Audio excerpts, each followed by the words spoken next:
Satu persatu pimpinan KPK harus menghadapi kasus hukum. 4 pimpinan KPK dilaporkan atas kasus hukum yang menjerat mereka di masa lalu. Wakil Ketua KPK Bambang Wijoyanto sempat ditangkap oleh Barreskrim pada Jumat lalu karena kasus saksi palsu terkait Pilkada Kota Waringin Barat pada 2010 lalu. Bambang dilaporkan oleh seorang politisi PDI Perjuangan bernama Sugianto Sabran. Sugianto adalah mantan calon Bupati Kota Waringin Barat yang kalah di Mahkamah Konstitusi.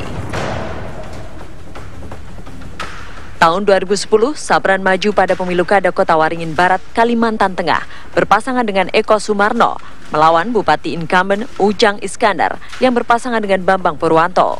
Sugianto memenangkan pemungutan suara Bupati Kota Waringin pada Juni 2010, namun kemenangannya digugat oleh Ujang Iskandar ke Mahkamah Konstitusi. Saat itu, Ujang menggandeng Bambang Wijoyanto sebagai pengacaranya. Setelah melalui proses pengadilan, MK lalu menganulir kemenangan Sugianto dan memenangkan calon incumbent Ujang Iskandar. Setelah proses pengadilan di MK selesai, Sugianto melaporkan seorang saksi atas tuduhan keterangan palsu. Kelanjutan dari kasus itulah yang dijadikan dasar oleh Polri untuk menangkap Bambang Wijoyanto atas laporan dari Sugianto Sabran. Setelah Bambang Wijoyanto berurusan dengan polisi, Sabtu lalu giliran Wakil Ketua KPK Adnan Pandu Praja yang dilaporkan ke Barreskrim Polri. Adnan Pandu dilaporkan Muklis Ramlan, kuasa hukum PT Desi Timber di Berau, Kalimantan Timur, terkait kasus perampasan saham milik perusahaan pengelolaan hutan.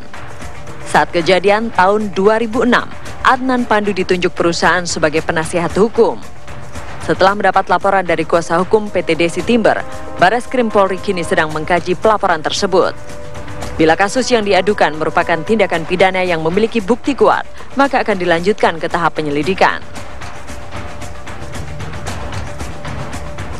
Setelah 2 wakil ketua KPK dilaporkan ke Barreskrim, giliran Ketua KPK Abraham Samad yang harus berurusan dengan hukum. Samad dilaporkan ke Mabes Polri oleh Direktur Eksekutif LSM KPK Watch Indonesia Muhammad Yusuf Sahide. Yusuf melaporkan Samad atas dugaan pelanggaran Undang-Undang KPK. Samad diduga bertemu dengan politisi dan menjanjikan keringanan hukum untuk politisi PDI Perjuangan Emir Muiz.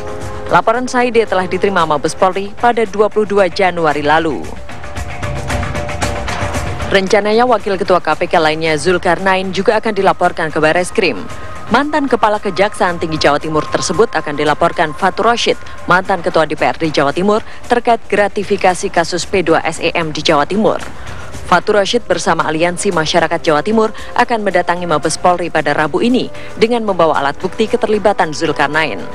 Kasus Program Penanganan Sosial Ekonomi Masyarakat atau P2SEM sendiri mencuat pada tahun 2009 setelah Fatur Rashid ditangkap oleh Kejati Jawa Timur karena terbukti menerima aliran dana sebesar 5,8 miliar rupiah dari total alokasi dana 277 miliar rupiah.